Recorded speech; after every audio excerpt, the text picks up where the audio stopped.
Hello, this is Dr. Ford again. I'm here to talk to you about accountability for public administrators. Notice behind me I have picked an image of a glass house. Well, that's kind of what public administrators need to live in terms of the work environment.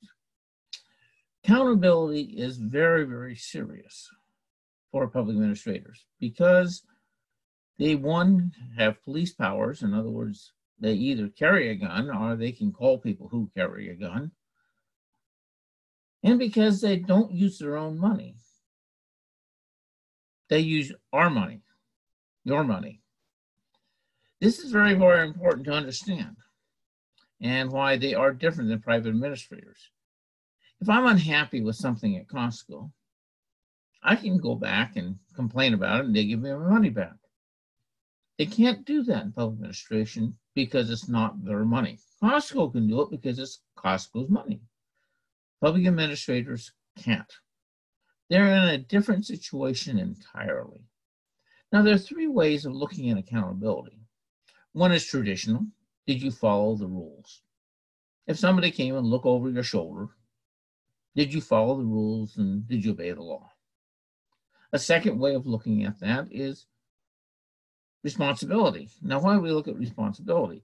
Well, you're looking at the person you're trying to assist more as a customer than as just a client that you're dealing with on the basis of legal statutes. Now, the reason this is important because none of us like to feel like we're just a number. We don't want to be falling through the cracks. We most certainly don't want to be punished just because we may have violated some rule. And the third one is representativeness. And that is where you pick some of your staff who are from the population you're trying to serve. This isn't affirmative action. This is trying to understand what the problems really are. I don't think it'd be a real surprise to anybody that I have no concept whatsoever of what it's like to be pregnant. And I most certainly have no idea what it was like for those suffering from AIDS when it was a death sentence. So there are times you need to reach out and bring these people in. Now, it's difficult. Let's kind of give you some examples of the kind of issues that police deal with or other people deal with, whatever. Let's, for example, talk about in terms of a policeman. Well, if you're a policeman, you're supposed to enforce the law. And so if somebody's exceeding the law in maybe a school zone, well, then you're supposed to ticket them. But what if it's 2 a.m, you can see half a mile in every direction, and you're going 35 miles an hour in a 25 zone? Nobody's endangered. It's most certainly safe. And there's no reason that the officer would need to provide a ticket to you to assure public safety.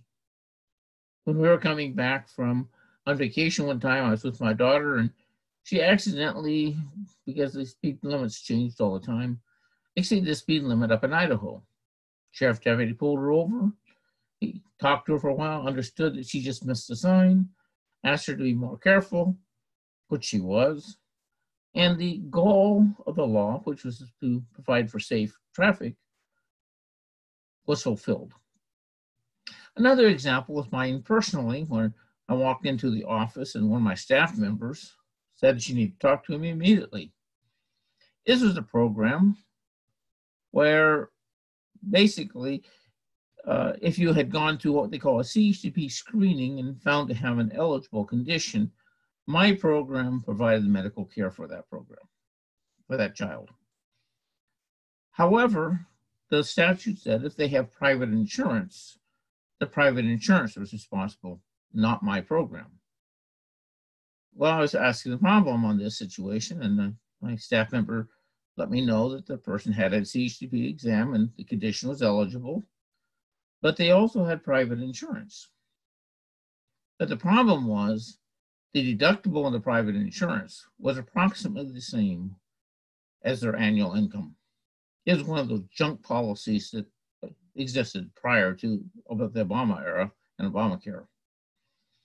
What did I do? Do I provide care to the child in technical violation of a statute? Or do I provide care to the child because of the spirit of the statute? These are examples of discretionary justice. And applied appropriately, it makes it more livable. Inappropriately, and you get George Floyd. So the reality is that we do expect our administrators to use discretion. There is no way that you can legislate every little detail.